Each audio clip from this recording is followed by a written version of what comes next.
fais porte-parole des membres de la confrérie du Pastel l'Or Bleu pour vous remercier tout d'abord d'être à nos côtés aujourd'hui pour notre deuxième chapitre. En ce samedi 12 avril, je suis heureuse de vous recevoir à double titre. Un, parce que vous me faites un très beau cadeau d'anniversaire. Bon anniversaire! Et surtout, Pas tous les jours 40 ans. et en deuxièmement, surtout parce qu'à travers le choix du lieu à Launaguet, nous avons souhaité mettre en avant l'histoire du pastel qui nous est chère, puisque au moins un moulin a été répertorié sur ce territoire, le chemin de la Palanque, tout ici. Mais aussi, plus globalement, nous voulions vous parler culture, en évoquant tout le patrimoine lié à cette commune, et que ce soit l'église construite au XIXe siècle et décorée par la famille de Vireben, briquetier et céramiste toulousain que vous venez de visiter, son orgue que vous avez entendu résonner, installé en 1897 par Théodore Puget, facteur d'orgue installé à Toulouse, ou encore ce château rénové par Auguste Vireben en 1845, devenu patrimoine communal en 1991 et classé aux monuments historiques le 11 février 1993. C'est dire la chance que nous avons de pouvoir vous recevoir en ce lieu, que Monsieur le maire nous ouvre exceptionnellement et nous l'en remercions vivement. Monsieur le maire, si vous souhaitez dire un petit mot, je vous en prie.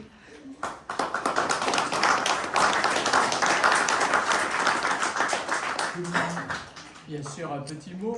Alors, d'abord pour l'anniversaire. Donc, et puis, évidemment, nous sommes très heureux de vous accueillir dans notre maison commune. Marie-Claude Farcy m'accompagne en tant que maire adjointe et conseillère départementale. Donc, nous sommes très heureux de vous accueillir dans notre maison commune. Monsieur Vioulac, qui est là, un fin connaisseur de l'histoire des Vireben, est intarissable sur ce sujet. Il peut vous en raconter beaucoup, mais bon, c'est vrai que c'est une mairie assez remarquable, peut-être la plus belle du département, Oh oui. après le Menton. Donc, comme on vous l'a dit, c'est une mairie qui a été achetée en 1991, classée en 1993.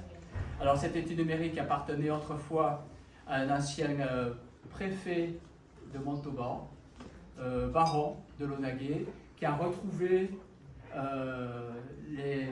la noblesse de sa baronnie, justement, qui était un peu en sommeil, un peu déchu, et qui a racheté ce domaine en 1843, et qu'il a livré aux mains expertes de Vireben, puisque la briqueterie était sur les terres de Launaguet en partant sur l'Union ici, après le stade, et qu'elle a fait un peu, il est allé voir l'architecte des briquetiers Vireben, il lui a dit, écoutez, voilà cette maison, elle est moche, elle n'a aucun aspect, aucun attrait, etc. Faites-moi un château digne de ce nom. Et Vireben, évidemment, a retroussé ses manches, a ajouté les petites tourelles, a ajouté les décorations, etc., a ajouté les terrasses. Tout ça, ce n'était pas. Et c'est devenu ce château que vous connaissez. Mais comme c'était un peu une maison témoin, un château témoin, c'est un château aussi très éclectique. Donc vous avez, ici vous êtes dans une salle plutôt néo-gothique. Vous verrez si certains, je peux vous faire visiter quelques pièces aussi qui sont d'aspect plutôt baroque, rococo, d'autres renaissance, etc. Donc c'est un château unique parce qu'il n'y en a pas d'autres qui sont pareils dans le coin. Il est très éclectique, mais c'est ce aussi qui fait son charme, puisqu'il y a le château, il y a le parc, il y a l'église maintenant que vous venez de visiter qui est aussi remarquable. Alors là, c'est plutôt Gaston Vireben, le céramiste, qui a œuvré à l'église, mais c'est vrai, c'est vraiment quelque chose d'assez remarquable. Vous avez au centre, comme au plafond, les armoiries du baron de Launaguet, avec ces phénix qui renaissent de ses cendres, comme Antoine Buffet, le baron de Launaguet, a retrouvé sa baronnie dans les terres de Launaguet. Voilà, donc c'était un travail assez remarquable. Et puis vous verrez en visitant tout à l'heure, si vous le voulez, beaucoup de kitsch dans ce château. Beaucoup de fausses peintures qui imitent le bois, des peintures qui imitent le marbre, etc. Bon, mais c'est encore ce côté un peu éclectique sur la commune. Donc, c'est un événement de vous accueillir. C'est la première fois qu'on accueille des confréries comme ça. Je vous remercie d'avoir organisé ça pour le deuxième chapitre. Oui. Voilà.